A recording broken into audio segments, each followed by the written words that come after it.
Hey guys, welcome back to another episode of Spotting Fakes. A few weeks ago, I did an interview with the baseball card exchange. He talked about documenting the sticker scandal on some of the different score and panini cards, and that helped a lot of viewers on the channel looking out for fakes on different marketplaces or also at card shows. A few people sent those over, so it was a really great interview. If you guys haven't checked that out, make sure to watch that video. But I'm here today with Nick. I actually met him through Twitter. He runs a website called Tiffany Cards, and it's more than just Tiffany cards. If you don't know Tiffany cards, those are in the 80s and 90s, super rare during the junk wax era. Really, really cool sets to get. I actually have quite a few, and those are some great cards to have in the junk wax era.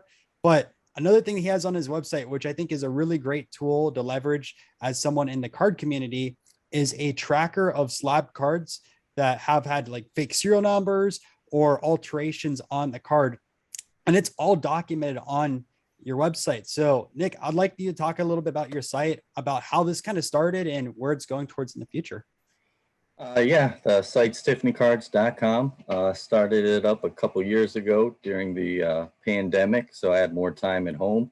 So I thought, why not organize a website, try to help collectors out with trying to identify Tiffany cards. And from there, I started exploring on forums and whatnot. And I stumbled upon Blowout forums and just a wide array of altered cards. So I had my own short list of Tiffany cards that I wanted to avoid that were mislabeled.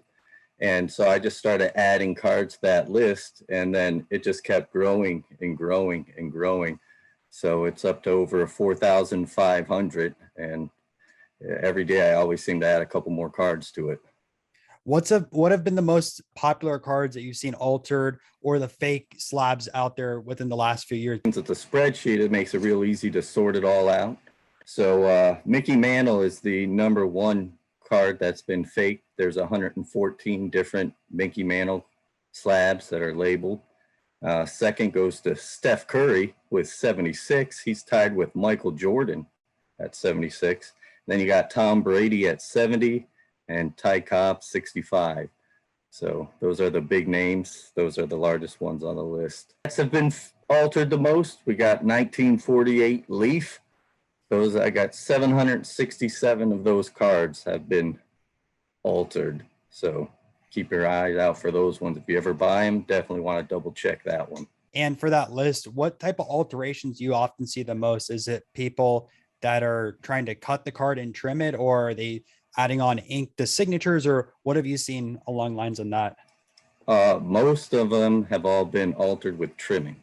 So that's seems to be the most popular of all of them, is the trimming by far.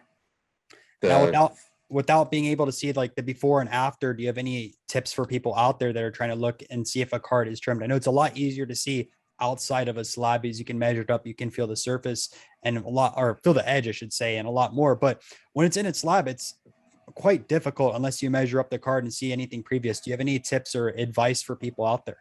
Yeah, first, I'm not a professional, so mainly what I've done is just create the list of everything. The people on Blowout forums, they're the ones that are really responsible for identifying these cards, and they are amazing at how they do it. I can only speculate on how they do it. I would probably speculate that they probably use Photoshop, and that way they can usually overlap the cards and get a before and after. And since most of them are older cards and they're not serial numbered cards, that they have to look for specific markings on the card. And since the older cards, every card is unique. So the print fibers and all the cards are unique, and they're able to match them up. Once they can match it up and confirm that these two cards are the same, then they can look for any alterations that may have been made. It's funny because I do the same thing with the fake slabs and the certs and everything. So I took one of the fake examples and then the real example that sold online, and I'd match them up and go, these things don't match, because whether they're off centered or there's some issues with the card, and it becomes pretty obvious on that side of things, pretty much open up the whole scandal. And I know if you're at a card show, you can't really load up Photoshop, but being at home makes it really easy on that side of things. So is there any other resources that you would recommend besides the whole list of all the altered cards? Well, like I said, I get most of mine from Blowout Forum. They've been the biggest contributor to the list. And on the my spreadsheet list, if you click on what has been done, whether it's altered, fake, that'll take you to a direct link to that card on that site, wherever I found it from. So then you can actually read through to figure out what exactly has been done to the card. Perfect. And is there a way for people to reach out to you? I know you have Twitter, you also have the website. What's the best way for someone to reach out if they have evidence of a card being either fake in a slab or there's a fake slab out there, so that way you can add it to your list? The best way is Twitter, so at Tiffany Cards, and from there just let me know, and I'm always adding cards to lists. I'm also trying to create like a stolen card database as well, so if your card's been stolen, shoot me a tweet and I'll add it to the list, and the list continues to grow and grow the more exposure it gets. That would help quite a bit for a lot of people in the community. I see it all the time on Twitter where people get their stuff stolen in the mail or even at card shows now, which is scary too. Yeah. So like I said, it's hard there's no database available that I'm aware of, especially for stolen cards. And as buyers, we're at risk of buying them. So, the more information I can get from people and add these cards to the list, the safer the hobby's going to be for everybody. Well, I appreciate it. Guys, make sure to give Tiffany Cards a follow on Twitter and check out his website as well. Make sure to look up your slab before purchasing it at a card show or online. Just double check it really quick, because there are alter cards out there, and it's always best to have that knowledge with you before you purchase something.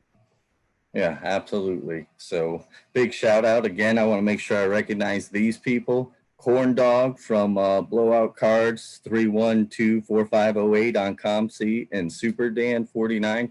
Those guys have found thousands, hundreds and thousands of cards that have been altered, mislabeled, or faked. So those guys are huge. So thank you to them. Yeah, I will say too, Blowout's been great. When I was researching a lot for spotting fakes, I was reading through the forums, and it's a rabbit hole, man. Like you could go through there for hours and hours just looking at different types of alterations, different types of fakes that are out there. Tons of great ideas too, just to have that knowledge in the back of your head going to a show or buying something.